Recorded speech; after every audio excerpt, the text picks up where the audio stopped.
Di Indonesia itu baru perhutanan sosial di Yogyakarta yang bisa menebang kayu. Bahwa undang-undang kehutanan, kalau nggak salah tahun 63 itu, embrionya dibuat itu di Kaliurang. Waktu itu ada program PHBM, pengelolaan hutan bersama masyarakat, bahwa masyarakat bisa mengakses lahan hutan dan boleh menanam doa tegakan. Kami menyarankan porak, nggak ada yang mau waktu itu.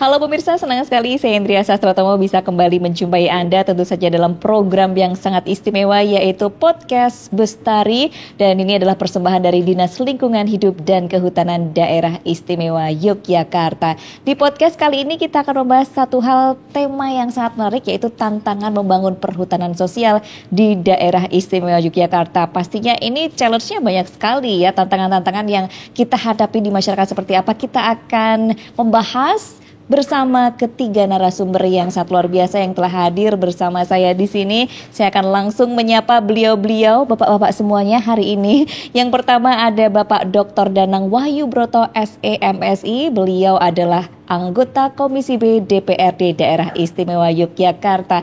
Pak Danang, apa kabar hari ini? Alhamdulillah, Mbak Indri. Selalu sehat ceria ya. Sudah berapa titik hari ini, Pak? Ya, baru 4 titik. Baru 4 titik ya, tapi walaupun di tengah-tengah kesibukan Pak Danang tetap selalu sehat semangat. Amin, Pak Danang. Amin. Baik, selamat datang Pak Danang. Siap, kemudian Pak narasumber Indri, kita yang selanjutnya yaitu ada Bapak Alex Zubaidi Ashut MIL, Sarjana Kehutanan, Magister Ilmu Lingkungan, dan juga beliau ini sebagai Ketua Tim Perhutanan Sosial Dinas Lingkungan Hidup dan Kehutanan Daerah Istimewa Yogyakarta. Pak Alex, apa kabar? Kabar baik, Mbak Sudah Indri. dari pagi beraktivitas. Iya, tadi mondar-mandir ke sini tadi. Betul, masih terus semangat ya Pak. Siap. Ya. Baik, dan last but not least narasumber saya yang ketiga adalah Bapak Wiono T. Putro Ashut MSI. Beliau adalah dosen Prodi Pengelolaan Hutan Sekolah Vokasi Universitas Gadjah Mada. Pak Wiono, apa kabar? Alhamdulillah, baik Sehat Mbak. selalu ya.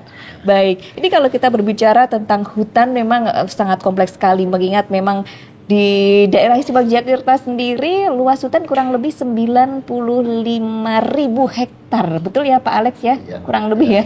Baik, dan kalau kita berbicara tentang perhutanan sosial, ini adalah memang bahas akses legal kepada kelompok masyarakat untuk mengelola kawasan hutan, yang tentunya ini goals-nya memang untuk meningkatkan kesejahteraan masyarakat tanpa mengorbankan fungsi dan juga kelestarian hutan. Jadi ini ibaratnya ekonomi dan juga ekologi kita bisa berjalan beriringan bersama tanpa salah satu ada yang dikorbankan. Begitu ya. Dan ini menarik sekali, akan ada banyak challenge-nya di sini. Kita akan bahas selama kurang lebih 1 jam bersama ketiga narasumber saya yang sudah ada di sini. Saya yang pertama mau ke Pak Alex dulu nih.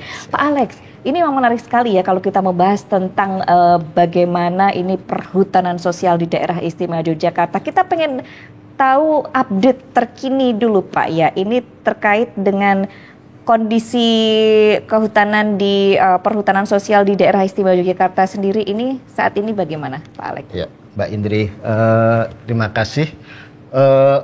Sebenarnya perhutanan sosial itu adalah produk lama. Artinya skema lama. Sudah dari tahun berapa itu Pak? 2007 oh, Mbak, sebenarnya. Iya, yang dikemas ulang pada pemerintahan Pak Jokowi sekarang. Jadi pada pemerintahan sekarang perhutanan sosial itu menjadi salah satu program unggulan dari Bapak Jokowi, Bapak Presiden kita.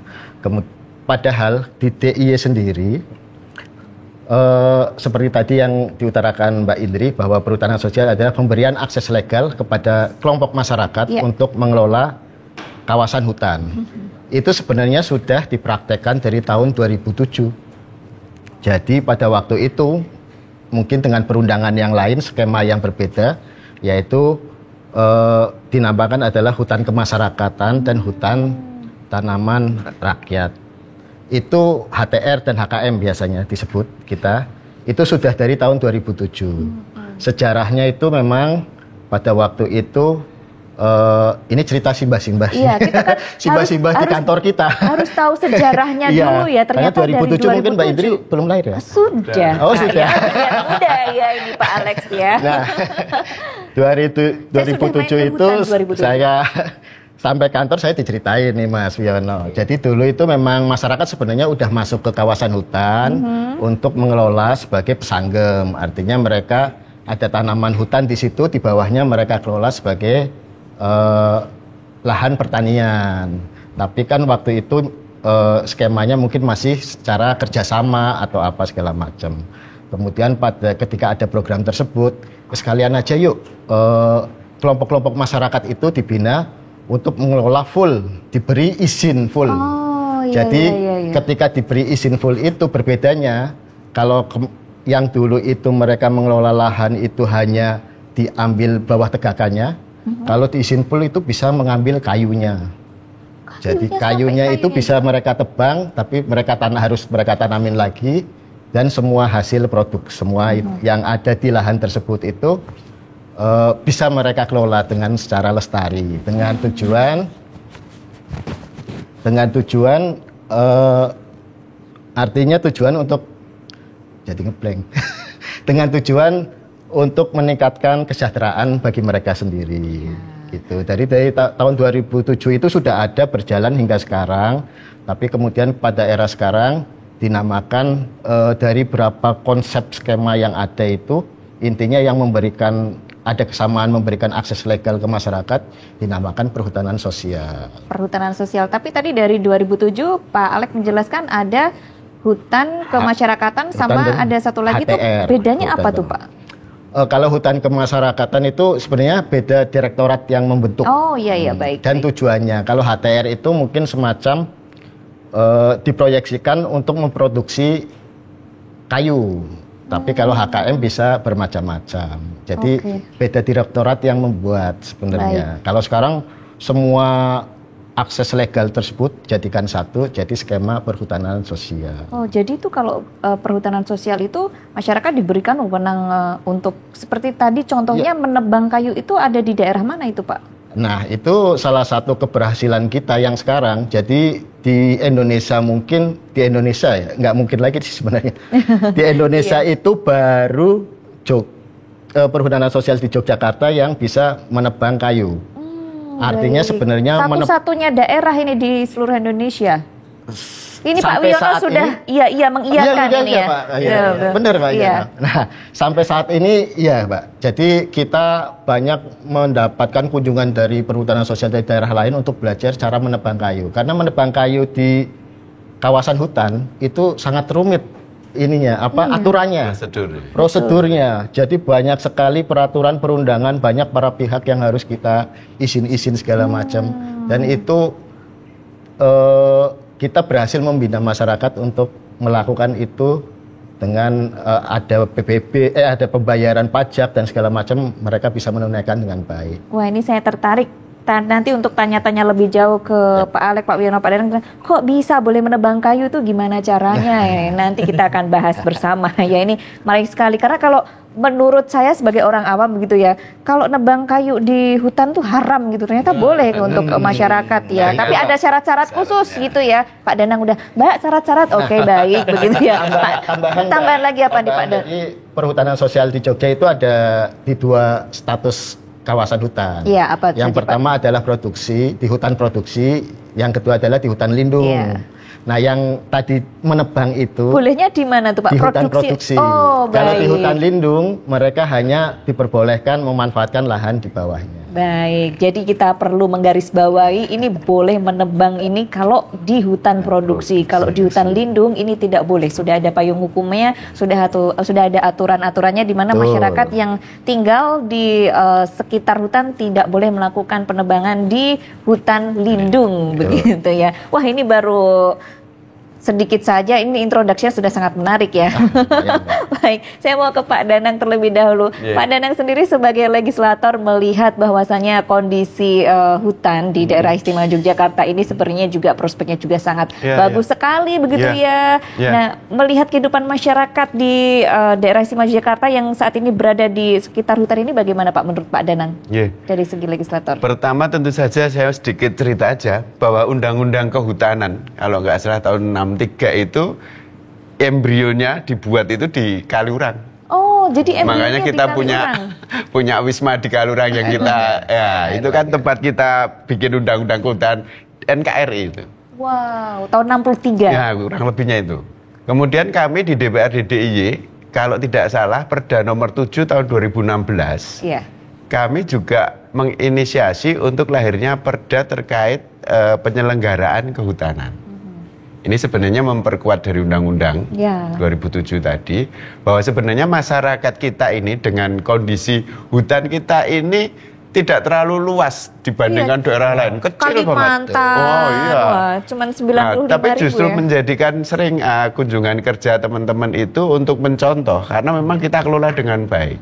Jadi contoh di daerah Mangunan itu ya dulu, itu saya dulu termasuk Pak, inisiator itu Pak. Dulu masih hutan pinus gitu.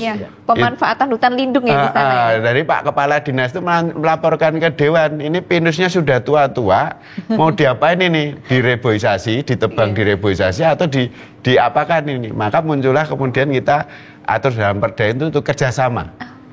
Jangan ditebang, biarkan itu menjadi prasasti. Bahwa di situ ada hutan pinus, nah tinggal masyarakat itu boleh memanfaatkan kawasan itu karena memang hutan produksi. Dan dulu kan diambil getahnya itu Pak. Sekarang menjadi jasa lingkungan. Wah, sekarang itu sampai terakhir sebelum COVID itu omsetnya sampai 21 miliar itu. Per apa Pak? Per tahun. Per 21 miliar. Khusus di Mangunan saja. Sekitarnya itu. Omsetnya luar biasa. Itu kita mulai dari perda itu 2016, memang embrionya dari 2015. Kemudian saya ingat betul 2016 itu ada perdanya, mereka sudah bergerak itu dari pendapatan kurang lebih sekitar 12 miliar, naik dari 19 sebelum COVID itu sampai 20 juta. Itu baru yang diterima pengelola ya. Belum putaran uang di situ. Yang mereka berjualan apa dulu. Gitu ya. Nah, saya menjadi kangen sukses story-nya Mangunan itu karena kami juga punya ada di wilayah Kulon Progo. Yang Kali Biru itu ya Pak Danang ya. Kemudian ada yang daerah mana itu yang Watu Payung, Gunung Kidul. Ada Watu Payung juga ya. Kalau dari aspek hukum legalitas gitu ya, kami udah lahirkan perda ini, tinggal ada orang-orang yang bisa dicontoh itu siapa penggeraknya di Mangunan itu. Tinggal SDM-nya ini, payung hukum wilayah sudah lengkap ini. Dan kembali lagi sepakat karena itu dimanfaatkan untuk sektor pertanian, empon-empon, tanaman-tanaman untuk Polowijo itu ya. Satu sisi memang untuk pariwisata cukup menarik. Jadi kalau peran DPRD DIY, kami support betul itu. Nggak henti-hentinya ya Pak Danang ya. Termasuk kita ini titip itu hutan produksi kayu putih itu. Yang di Gunung Kidul bukan tuh Pak? Bukan, ini yang masih di Bantul ini. Sorry Gunung Kidul ya. Betul. Tahura itu ya, sekitar Tahura itu kan ada pabriknya juga. Di sana ada pabrik kayu putih juga. Ada kayu putih. Itu bisa dimanfaatkan omsetnya juga rata-rata per tahun 11 miliar ya nggak salah. Tapi memang kalau saya lihat produknya itu memang belum sebagus, secanggih yang dijual di pasaran gitu. Ini memang masih butuh teknologi yang lebih canggih kalau mau sektor pendapatan dari hutan kayu putih ini. Salah satu PR kita berarti ya.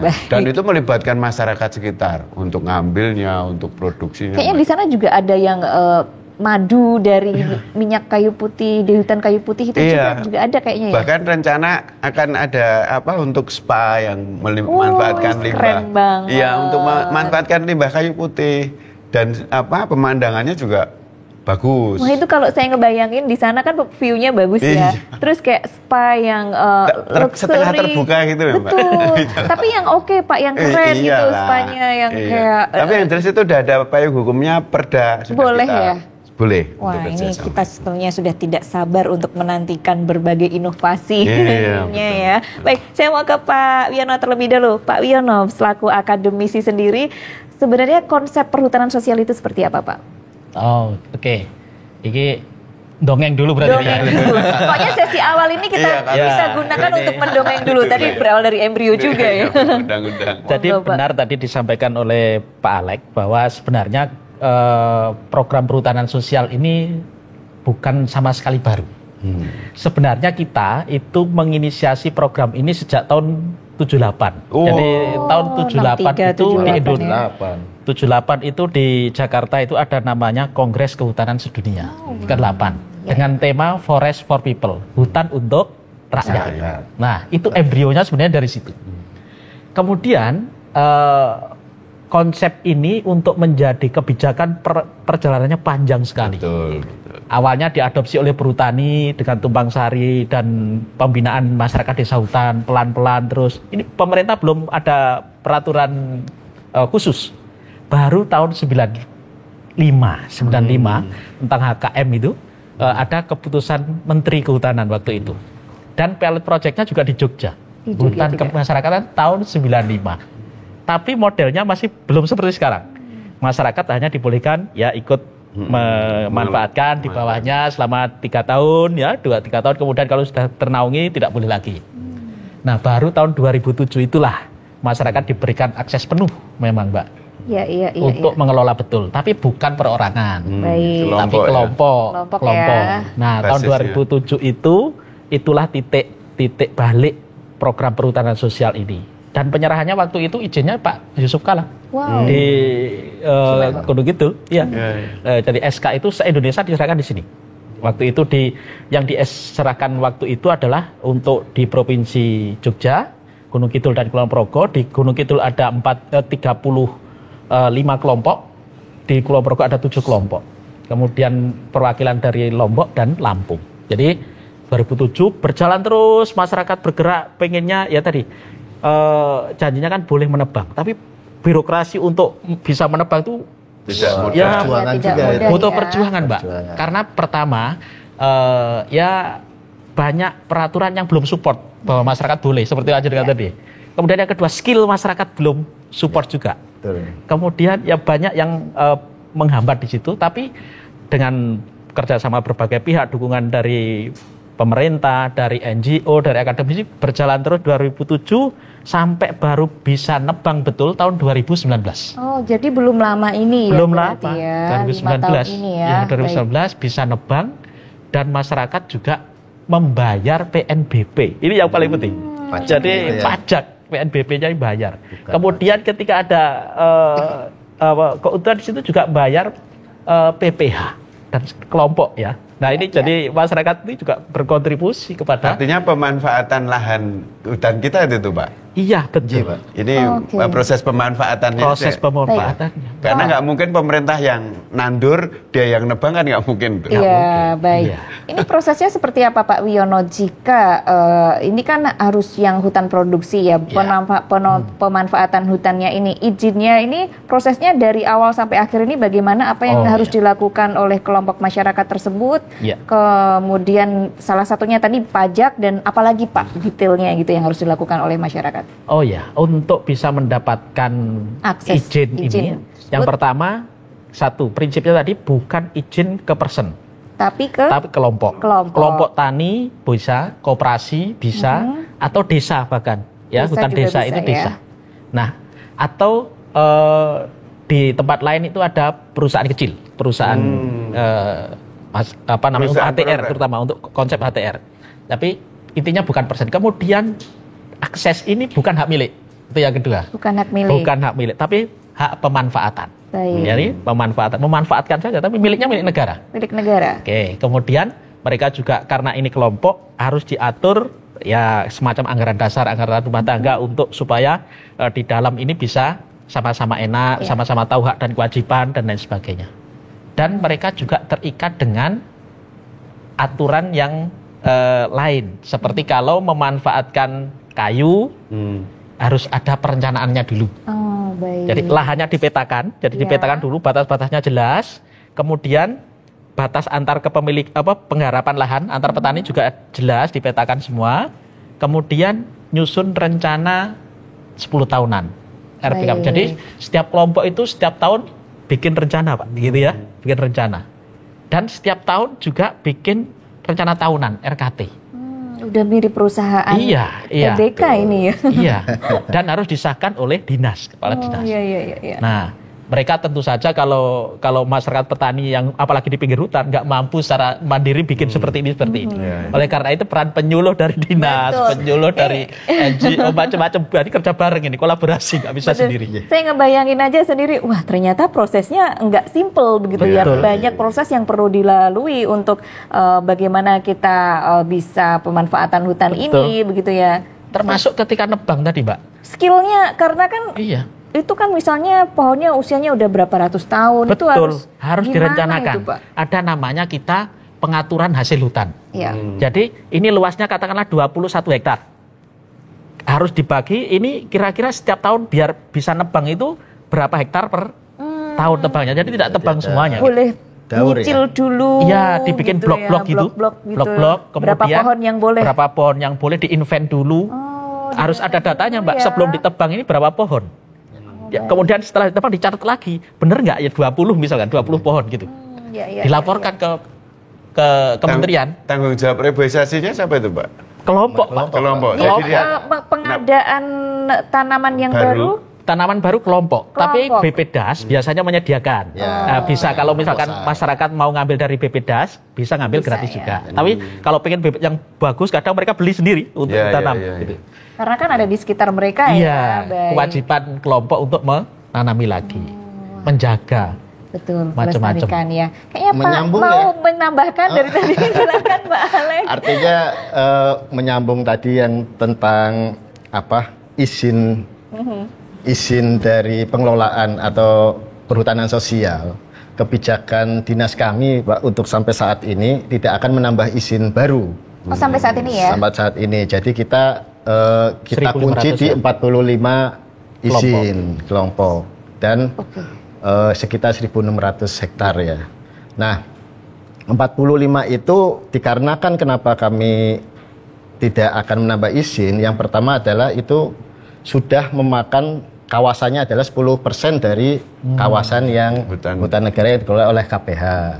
Jadi apabila kita menambah berarti kawasan kelola KPH-nya akan berkurang dan itu tidak akan efektif lagi secara usaha, sehingga kita tidak akan menambah. Kedua, kondisi kelompok itu sebenarnya tidak semuanya sukses yang seperti terupdate sekarang yang viral sekarang. Yang viral dari ikon kita itu bahkan nasional itu kan Kali Biru, Pak. Kali Biru, Watu Payung, tapi kemudian tebangan. Nah, Mangunan itu beda, bukan perhutanan sosial, tapi kerjasama. Tapi sebenarnya konsepnya sama. Mangunan itu seperti perhutanan sosial tapi untuk pariwisata. Ala DIY. Ala Jogja. Kita punya ala sendiri ya. Ala Jogja. Justru malah sukses, yang paling sukses. Jadi yang Kali Biru Watu Payung itu sebenarnya grafiknya pun setelah pasca COVID itu sangat-sangat menukik. Nah, jadi akhirnya kita mencoba menganalisa bahwa ini sebaiknya tidak menambah jumlah dan luasan. Kita tidak akan ekstensifikasi, tapi kita akan mengintensifikasi kelompok-kelompok yang tertinggal dari yang sudah maju-maju ini. Jadi dari 45 itu ya mungkin seperti asas distribusi normal lah, Pak Yono. Parabola terbalik. Jadi paling banyak kan di tengah. Yang paling bagus ya ada, yang paling jelek ya ada. Jadi kita akan mencoba ngulik yang di tengah ini nih, biar gapnya tidak terlalu jauh dengan yang di depan seperti Kali Biru dan segala macam. Dan di samping itu PR-nya juga yang Kali Biru Watu Payung itu sedang menukik ini, Pak. Ini harus diapakan gitu. Menukiknya gimana? Kunjungannya itu karena wisata itu sangat erat dengan tren dan viral ya, Pak ya. Ketika waktu itu eranya Instagramable, itu Kali Biru dan Watu Payung itu luar biasa. Kali Biru dengan background apa itu waduk ya. Ya, waduk. Kemudian Serbo. Watu Payung dengan sunrise-nya. Ya. Itu Instagram orang berburu ke sana sampai pagi sampai apa segala macam. Tapi begitu mereka sudah punya foto itu, mau ke sana lagi mungkin Udah. masih tanya. Dan sekarang eranya kan TikTok, Pak. Ya. Berubah. Orang berburu foto itu berubah. Itu tantangan juga untuk para pengelola mereka agar bisa menyesuaikan. Itu juga mungkin PR dari Butuh inovasi juga nih. ya Pak ya. Kita butuh terobosan itu, Pak. Iya, justru Apa saya gitu. lebih suka diskusi itu bagaimana pemanfaatan untuk sosial itu lebih produktifnya, tidak ngomong penebangan rodok mumet aku. Betul Pak, bagaimana kita memanfaatkan yang lainnya gitu. ya. Karena memang sebenarnya karena kecil sekali. Iya. Dan sebenarnya kita cuman gini loh, kalau itu dari Jogja yang relatif wilayah ke hutannya itu kecil, itu aja dibagi kewenangannya kan masih ada yang di pusat kan ada itu. Sepanjang Merapi itu punya wewenangnya pusat tuh, kita nggak bisa apa. Yang kita yang kecil ini, saya lebih pada untuk sosial ini bagaimana pemberdayaan itu lahan-lahan itu tidak di tanaman yang keras, tetapi lebih pada produktivitas untuk Polowijo, untuk tanah itu, sekaligus untuk bicara. Kalau pariwisata ini lebih ke inovasi ya. Inovasi itu artinya memang alam mendukung, tetapi bagaimana wisata itu selalu disuguhkan nextnya apa. Kalau ini bosen dengan sunrise itu, bosen dengan harus ada waduk itu, Kita harus bikin ada. apa lagi, harus mikir lagi yang kira-kira bisa itu teman-teman wisata. pariwisata paham lah itu. Nah, tinggal ini ruang ini kita buka ini. Artinya jangan diskusinya boleh toh nebang, aku tuh bingung aku. Bikin pusing nanti ya Pak ya. Itu kalaupun boleh bahaya. Kalau itu boleh itu harus ketat sekali itu. Betul. Dan sekarang izinnya ternyata sudah tidak boleh ya, sudah dibatasi ya. Baik. Jadi ini memang menarik Izin sekali ya. pengelolaan. Tapi saya tertarik tadi bagaimana kondisi hutan di DIY ini yang secara luasan mungkin tidak seluas di Kalimantan, di Papua. Tapi malah justru ini orang-orang yang dari Belajar. dinas malah justru ini belajarnya di DIY. Apa yang membuat DIY istimewa dibandingkan yang lainnya? Mungkin Pak Alex bisa cerita. Istimewanya kita apa nih Pak Alex? Istimewanya banyak sebenarnya. Banyak ya. Artinya karakter hutan DIY itu hampir semuanya berbatasan dengan pemukiman, Pak. Jadi hampir tidak mungkin kita membangun hutan dengan tidak membangun masyarakat sekitarnya. Berbeda dengan mungkin di Sumatera, Kalimantan ada hutan yang benar-benar nggak ada pemukimannya gitu. Jadi mereka hanya bisa fokus terhadap tegakannya atau segala macam. Kalau di DIY itu nggak bakal bisa. Nah, dari situ mungkin karena kita dari awal seperti itu, kita lebih maju dalam melakukan pendampingan kelompok dibanding daerah-daerah lain gitu. Tapi memang kita juga merasa ini Mas, terutama Pak Wiono tadi. Setelah 17 tahun saya melihat perhutanan sosial dari pertama mendapat izin hingga sekarang. Saya mulai mendapati beberapa apa ya namanya? Ya ini ganjalan Mas, Pak Wiono. Nah ini saya langsung disampaikan ini. Yang ganjel-ganjel itu. Ganjel-ganjel itu. Yang pertama itu regenerasi dari kelompoknya. Oh, saat ini range usianya berapa Pak kelompoknya? 60 ke atas 70. 60 ke atas ya. Iya. Berarti butuh yang generasi muda ya. Nah, itu saya kira yang pertama ternyata program perhutanan sosial gagal membendung urbanisasi. Di desa-desa sekitar hutan itu cari anak muda susah. Dan mereka tidak tertarik untuk melakukan itu. Pernah kita analisa itu karena adalah sistem keanggotaan dari kelompok adalah pemilik andil. Andil itu lahan garapan. Jadi ketika lahan itu diserahkan ke kelompok untuk dikelola, sama kelompok langsung dibagi-bagi itu potong-potong. Kayak ini punya kafling gitu ya. Ini dikelola A, ini kelola B. Nah, anggota kelompoknya pun pengelola-pengelola itu, Pak. Dan itu kan artinya ketika mereka masih sehat, mereka mengelola itu, tidak diwariskan ke anaknya kan. Nah, sehingga anaknya pun nunggu-nunggu kelamaan, mungkin akhirnya saya ke yang lain aja gitu ya. Yang pertama itu Pak Wiono. Yang kedua, artinya kita belum ada terobosan dari awal itu kita membuka akses kelola itu memang untuk lahan garapan. Sampai sekarang pun sama. Keadaannya seperti itu. Yang kedua untuk hutan produksi itu mereka itu lebih condong ke pertanian. Iya. Ya. Jadi kadang kehutanannya itu malah dianggap pohon-pohonnya ada berapa yang dianggap hama. Artinya ketika pohon itu besar, menaungi dari budidaya mereka jagung atau segala macam, mereka punya keinginan untuk cepat memanen. Pada akhirnya kayu yang belum begitu besar, mereka udah mengajukan izin tebang. Saya kira harus ada terobosan-terobosan nih secara teknis, mungkin ada akademisi ada ini. Nanti Pak Iwiono ya. Intinya biar kita itu tercerahkan nih. Terus yang ketiga yang hutan lindung. Hutan lindung itu memang kita pada waktu itu kita fokuskan untuk jasa lingkungan, seperti wisata alam. Tapi ada 9 ya, kayaknya 3 ada 9 hutan lindung ya, yang statusnya hutan lindung. Itu kan yang berhasil 2 umpama, Kali Biru dan Watu Payung. Yang mereka mengelola objek wisata Kali Biru dan Watu Payung. Sisanya itu mereka sekarang kebingungan. Karena yang pertama adalah vegetasinya itu udah besar, Pak. Di sisi lain kan nggak boleh nebang.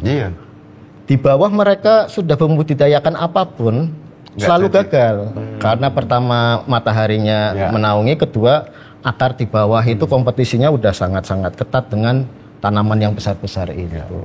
Itu yang mungkin PR kita, Pak, butuh banyak masukan dari berbagai pihak ya, akademisi, Pak Dewan segala macam ini. Pak Danang sih. Kita itu sempat kemarin beberapa kali kita ke Madiun untuk menyampaikan ke petani ini terkait dengan sosialisasi aja. Budidaya porang itu, Pak, yang sedang tren itu. Itu karena porang itu butuh tanaman tegaan. Jadi malah naungan gitu. Naungan. Jadi dia malah justru tidak di lahan yang terbuka, dia malah di bawah pohon-pohon itu. Karena dan yang sebenarnya value-nya bukan di hasil akhir porang yang besar itu, tetapi dari bibitnya itu yang mahal, Pak. Bibitnya itu kan 1 kilonya 300 ribu itu 1 kilo bibitnya porang itu. Kalau yang ini kan sekilo hanya 8 ribu kalau nggak salah. Nah, saya kira contoh-contoh apa sih yang cocok untuk petani kawasan hutan atau yang sudah dapat kafling, aku rodok deg-degan dan mungkin saya infonya rodok terlambat ki. Mosok hutan udah dikafling gitu lagi. Bukan kafling ya, Pak ya. Kalau kita menamakannya andil, Pak. Andil artinya tanah garapan. Jadi justru sekarang itu masyarakat kita di wilayah hutan di seputar itu, karena kita kan berhimpitan.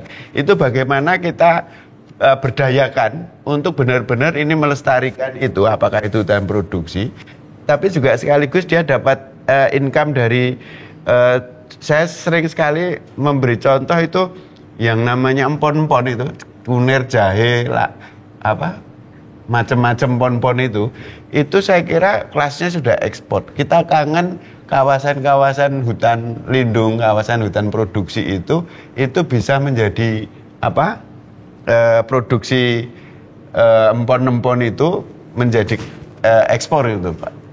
Itu saya kira inovasi-inovasi dan sosialisasi itu perlu disampaikan betul, dan kita dari Dewan support betul, karena eman-eman, karena ini kalau tidak segera kita ini semakin kecil nanti hilang.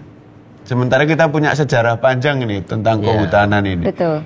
Nah, mungkin saya menyarankan itu berapa sih jumlah masyarakat atau petani hutan kita ini, kemudian sejauh apa yang bisa efektif dilakukan untuk produksi, untuk meningkatkan taraf hidup, tetapi tidak merusak atau mengganggu ekosistem.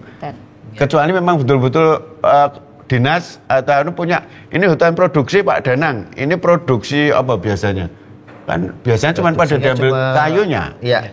Kayunya. Nah, kalau ini untuk kertas apa itu, saya kira di DIY kan belum ada itu yang murni hutan produksi satu homogen itu ya. Kalau sekarang hutan produksi kan macam-macam itu, jati gitu. Saya paham itu. artinya ini lebih pada posisi program-program dari dinas, baik itu LH maupun kehutanan, itu pemberdayaan itu tidak hanya dari SDA-nya, alamnya, tetapi bagaimana inovasi teknologi dan variasi tanaman yang bisa produksi yang bisa digarap oleh masyarakat hutan ini yang harus kita support. Harus banyak introduksi Iya. teknologi ya Pak ya. Iya, karena kalau pariwisata itu mesti harus tempatnya harus tidak bisa semua jadi pariwisata, Iya, Mbak. betul. Mbak Indri. Jadi Nggak semua hutan bisa jadi itu pariwisata. yang ada yang mesti nanti yang terdekat air, dekat dingin, apa-apa itu. Nah, ini yang masyarakat nih. Dan Nah, yang lain mau apa ini? Gitu loh. itu yuk kapan kita diskusi, kita Ayo, buat kajian ini. Betul. Ini kajian Gas, Mbak. apa sih yang cocok itu. Ayo gas ini. Baik. Karena betul eman-eman Jogja ini eman-eman betul. Iya, Dan iya, terutama iya. itu Pak, generasi muda itu Iya. banyak yang tertarik. Justru itu kalau ini Gimana ada itu, Pak? sedikit mungkin sosialisasi ajakan itu ya. Porang contoh ini kalau kita karena kita porang atau buah apa itu bukan porangnya yang kita hitung tetapi bijinya untuk ditanam. Dan itu kan bukan tidak perlu perawatan. Yang namanya hutan itu kan jarang perawatan, Pak ya. Tanaman hutan itu kan gledake ngono wis urip dhewe gitu ya. Nah, ini perlu dan itu value-nya cukup tinggi. Termasuk juga saya kangen DIY ini menjadi produsen pohon-pohon yang skalanya ekspor. Harusnya ya. Harusnya. Ini kan lahan kita kan cukup tuh. Kalau 1.600 hektar itu ditanduri jahe ngono wis. Wah, kemringet kabeh ini. Sehat semua ini. Wah, ini langsung kita ekspornya meningkat. Nah, ya, produksi. nah saya kira perlu itu, Pak. Baik. Perlu itu. Iya, mungkin dari berbagai yang disampaikan Pak Danang dan juga Pak Alek, ini dari tadi Pak Wiono sebenarnya mau menanggapi begitu ya. Tadi ada ganjalan, kemudian ada berbagai masukan begitu ya, bagaimana generasi muda bisa ikut serta begitu ya. Kemudian tadi juga idenya dari Pak Danang yang sepertinya kangen gitu ya, empon ayo dong kita bisa ekspornya makin keren lagi tuh. Mungkin dari Pak Wiono ingin menanggapi. Ya, sebenarnya solusi ke arah sana itu sebenarnya sudah ada beberapa titik yang merintis terkait dengan generasi muda. Itu memang kalau kita hanya fokus di lahan, memang ketertarikan generasi muda itu tidak tinggi gitu ya. Tapi kalau kita fokus di pasca panen, ini dia. ya itu generasi muda itu bisa kita tarik, bahkan kaum perempuan. Bahkan saya sering menyampaikan di dalam kuliah, Ibu-ibu salah PKK satu bisa juga. kunci keberhasilan itu ya keterlibatan generasi muda dan kaum perempuan. Menariknya gimana? Pasca panen. Entah di pengolahannya, pemasarannya, digital marketing, itu semua sentuhan generasi muda. Saya umur 60-70 tahun wis ra mungkin gitu. Tapi nandure harus yang tua-tua itu. Ini kolaborasinya keren sih, yang sudah senior ini menanam, nandur, yang generasi muda marketingnya, ibu-ibunya mengolah. Nah, yang tuanya nilai jualnya jadi tinggi ya kalau kita lebih olah tinggi. lagi ya. Apalagi dengan branding yang kuat, kemasan yang menarik, saya kira ini akan lebih kuat. Nah, justru gapnya kan di nanamnya itu. Betul. Ini Menanamnya kalau yang generasi muda biar Kan ikut belum mau. nanam, belum mau. belum mau. Generasi Gimana muda itu caranya? tadi Iya. hilirnya, Di marketingnya hulunya, itu. hulunya dia mau pemasarannya, packagingnya, tapi kan yang nanamnya kan belum mau itu. Ya. Nah, ada juga solusi kedua yang ke arah sana, Pak. Ada di beberapa titik juga sudah mulai diinisiasi kerjasama dengan buyer. Nah, biasanya kita bisa menanam, tapi nggak bisa memasarkan. Maka di beberapa titik di HKM itu sudah kerjasama MOU dengan buyer. Ya. Jadi ada suplai kita itu ada yang menampung, ada jaminan yang menampung. Perusahaan-perusahaan jamu belum masuk, Pak? Kalau perusahaan jamu, kalau Gunung Kidul kayaknya belum ya Pak Lek Belum ya. Ada beberapa yang sudah masuk seperti di Budarmi itu, tapi memang belum skalanya belum besar, Pak.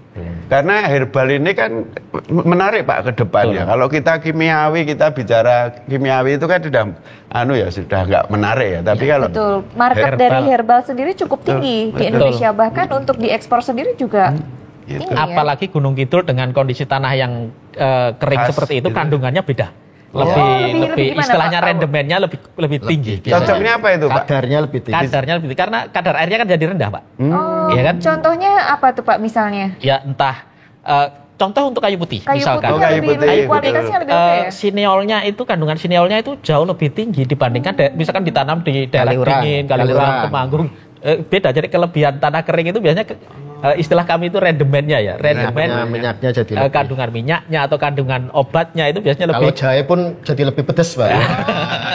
Dan gitu kayaknya ya? kalau minyak kayu putih perkebunan Tapi kurus gitu. adanya di Jahenya Gunung kurus. Kidul atau di mana sih? Gunung Pak? Kidul. Gunung Kidul aja ya. Gunung Kidul. Nah, Pak, sela-sela itu kira-kira tanaman apa, Pak? Selain kayu putih itu kan jaraknya kira-kira Iya, 2 meter tuh. Ya, kalau di kayu putih karena motongnya setinggi 110, itu apapun sebenarnya bisa hidup ya. Kayaknya Mulai itu dari masih kacang-kacangan, Kacang. bahkan padi, ketela, kemudian empon semua bisa hidup. Nah, yang Pon-pon nih bisa yang ya. Masalah tantangannya yang tegakkan jati itu, Mas. ya tantangannya memang yang sudah naungan. Tapi ada memang beberapa jenis yang bisa tahan naungan 60%, 70%. Bahkan yang paling kuat memang porang, Pak. Dan Oh, iya. betul memang harus ada proses penyadaran. Bahkan saya itu gini, Pak, tahun 2003, 2004, saya itu di Kabupaten Madiun, waktu itu ada program PHBM pengelolaan hutan bersama masyarakat, Iya. bahwa masyarakat bisa mengakses lahan hutan dan boleh menanam dahan tegakan. Kami menyarankan porang, nggak ada yang mau waktu itu. Awal tahun 2023, 2024 itu. Oh, Sekarang mantap. malah jadi Sekarang primadona. berebutan, Pak. Berebutan. Tapi ya gitu, begitu ini banyak yang nanam, bahkan tidak hanya di Sekarang lahan udah hutan, turun. sawah bahkan di daerah Nganjuk Madiun itu diganti nanam porang, sehingga over Produksi. Sekarang udah harganya jadi Ya, turun. ya. Jadi tantangan kita kedua nanti adalah Mencari komoditas iklim baru. iklim Pasar. pasarnya. Pasar. Ya. Iya, memang. Tapi memang katanya ada teknologi yang itu lebih modern seperti di Cina itu, Pak. Apa tuh, Pak Danang? Jadi kalau kita kan jualnya itu di Slice, di chip, dalam tipis-tipis bentuk chip. itu dikeringkan apa. Nah, di sana itu sudah apa kayak peragian itu, Pak.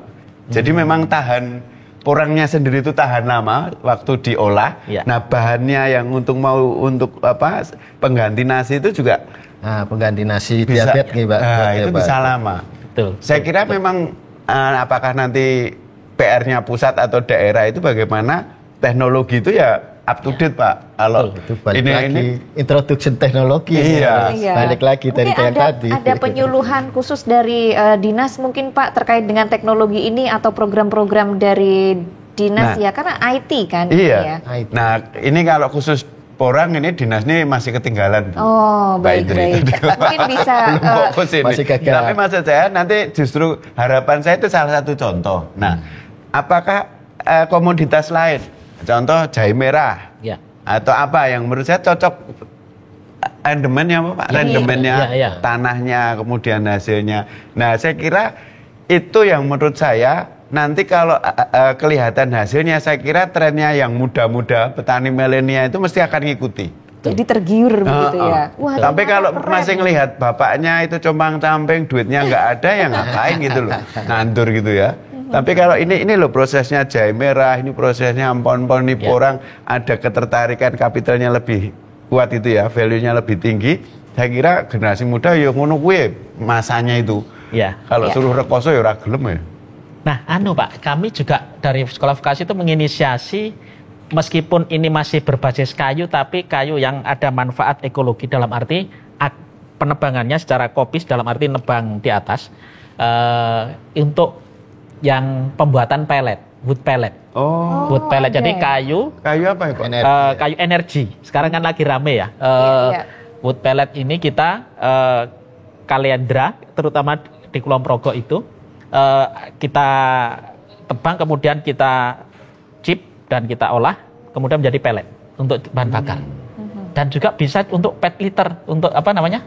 Yang kucing. Oh, yang buat kucing Itu bisa. yang malah itu ramah lingkungan. Oh, itu lagi ini memang Iya. Oh, ada, saya Mbak. juga sering pakai itu, Pak. Iya, Karena iya. kan bisa di Seneng kucing ya, Mbak Indri ya? Iya, untuk kucing pupnya itu. Nah, itu kami Lebih ramah memproduksi itu. lingkungan, gitu. Bahkan kami Sekolah Vokasi punya pabrik juga di Kulon Progo yang di FRC itu ada Apa, untuk Pak? Tadi produknya. namanya Pak?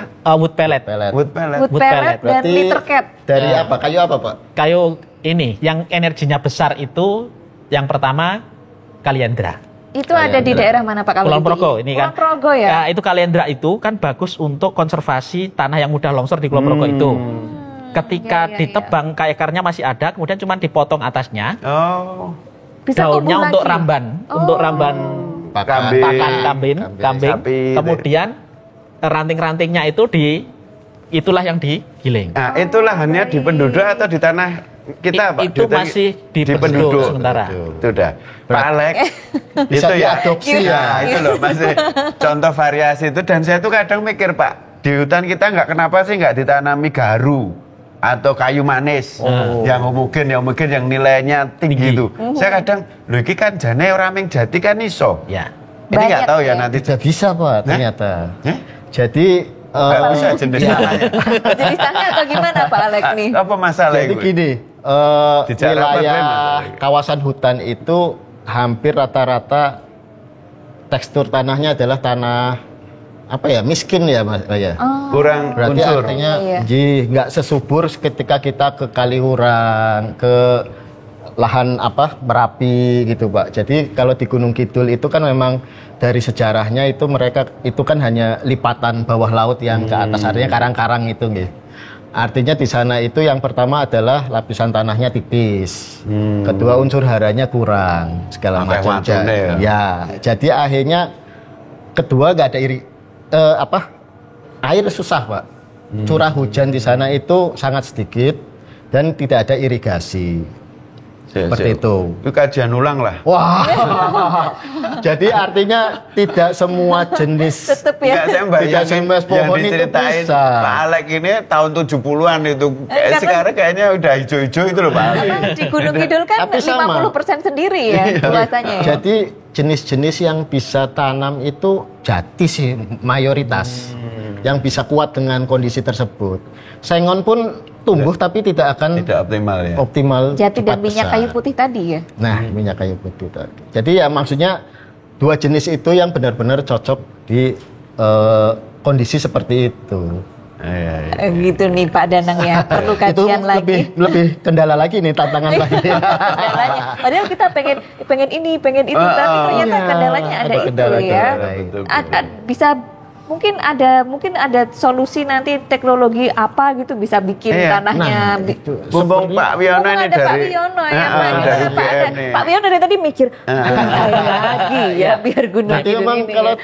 kita dari alur diskusi ini muaranya pada teknologi ya nanti Iya. akhirnya. Kayaknya Kita harus iya deh. memperkenalkan banyak teknologi ke Iya. masyarakat Masyarakat. untuk memecahkan kebutuhan-kebutuhan, artinya kendala-kendala tersebut gitu loh. Ada penyuluhan-penyuluhan Pak, program-program penyuluhan kepada masyarakat mungkin Pak terkait dengan teknologi ini.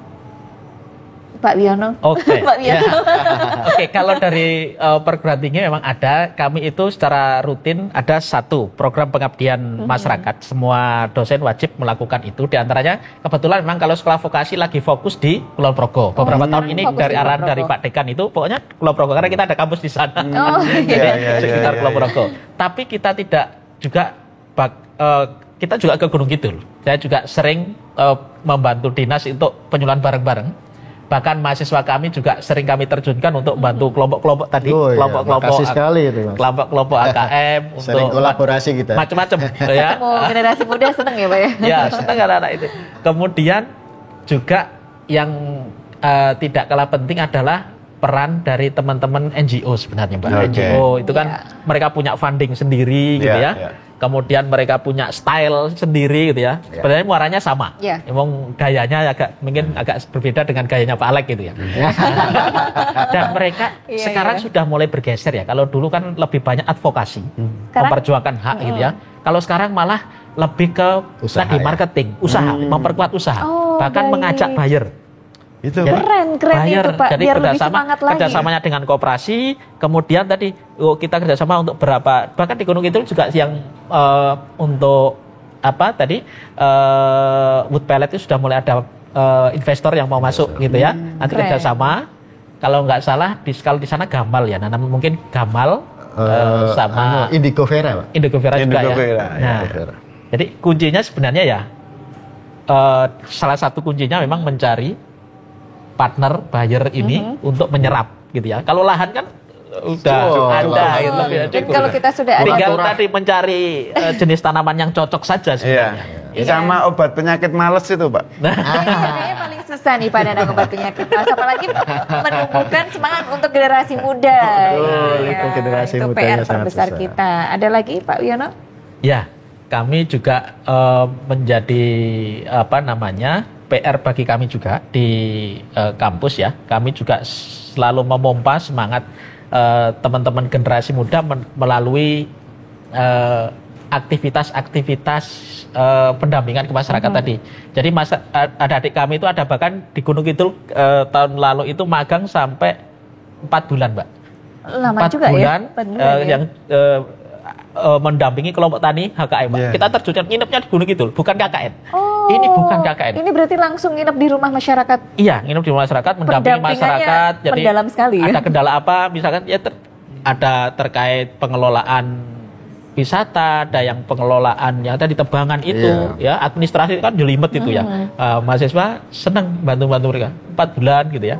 Bahkan yang terakhir-terakhir kemarin juga yang temporer untuk mata kuliah, kebetulan saya mengampu mata kuliah penyuluhan kehutanan dan pengelolaan jasa lingkungan. Kita terjunkan Pak, pokoknya saya kuliah jatahnya 14, saya pakai 7 kali, yang 7 kali mereka harus ke lapangan, mempraktekkan itu, keren, kemudian presentasi gitu ya. Keren, karena kami kan lebih ke praktek ya, vokasi itu. Betul. Jadi lebih dekat juga dengan masyarakat, jadi kita bisa tahu problem ataupun masalah-masalah yang dekat dengan masyarakat sehingga kita bisa mencari solusinya bersama. Betul. Begitu ya. Waktu kita ternyata tinggal sebentar lagi ya. Saya mungkin minta harapan-harapan, kalau dari Pak Danang mungkin komitmen begitu ya. Tapi saya lihat dari tadi apa yang disampaikan Pak Danang paling semangat ini ya untuk ayo dong kita nilai ekonomi harus tinggi, ekspornya harus tinggi, komitmen dan juga dukungan dari legislator sendiri Pak Danang untuk karena kebetulan saya di Komisi B ya. Komisi B ini bicara tupoksinya perekonomian dan keuangan daerah.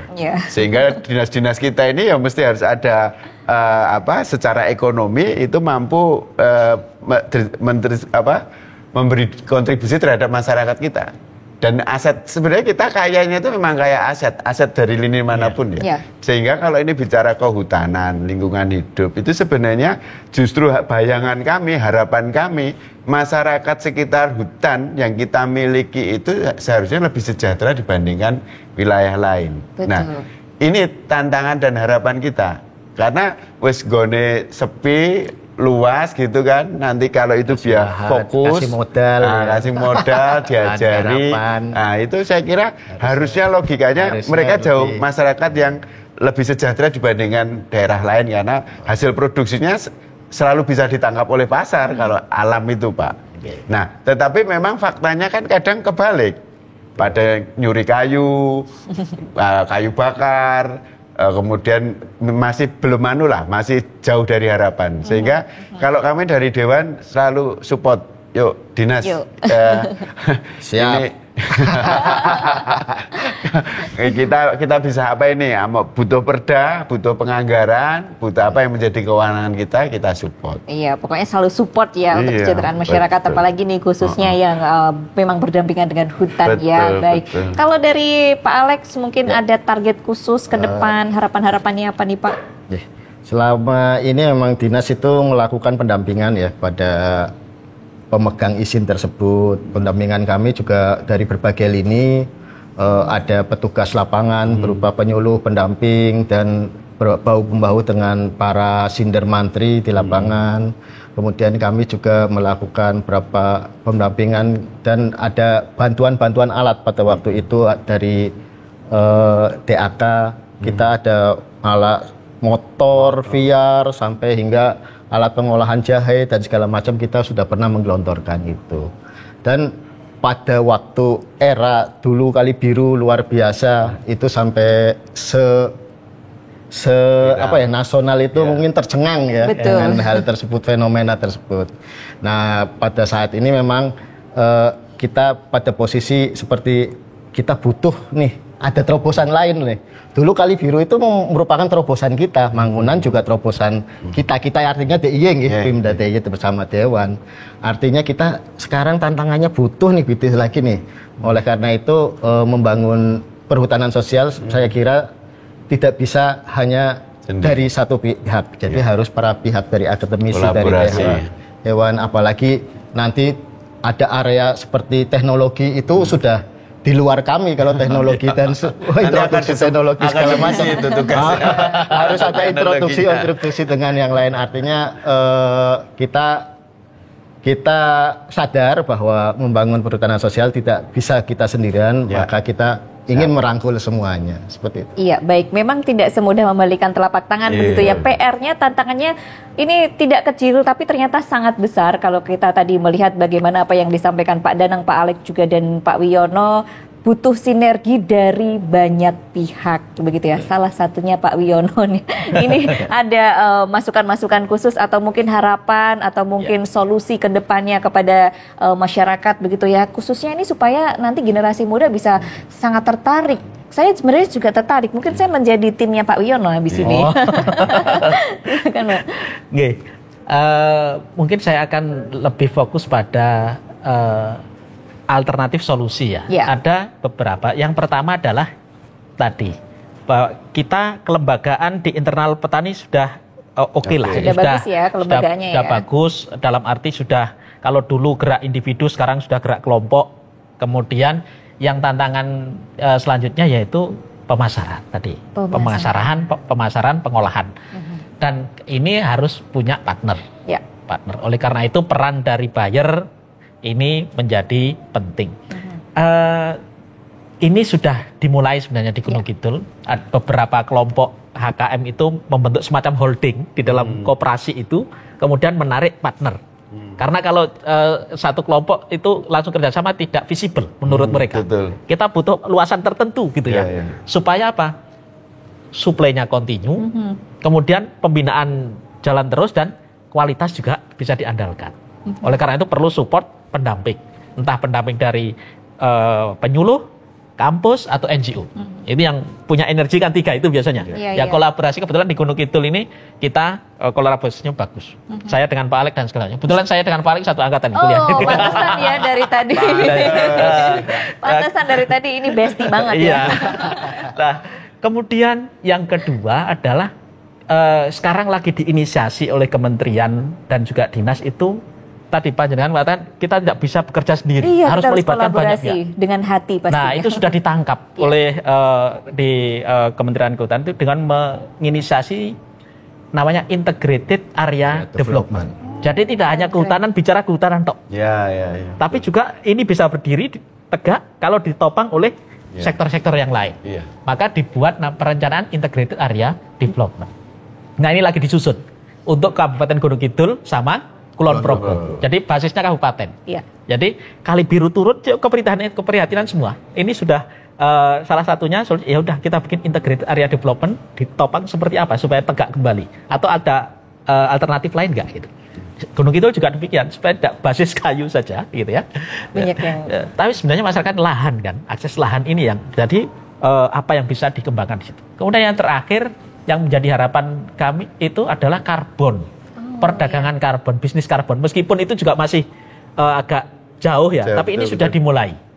Bahwa kalau hutan itu sudah bisa diidentifikasi karbonnya, kemudian bisa dijual. Nah, ini menarik ya. Menarik ini. Keren itu. Pak Danang mau menambahi tapi durasinya udah mau habis ini, Pak. Next episode ini.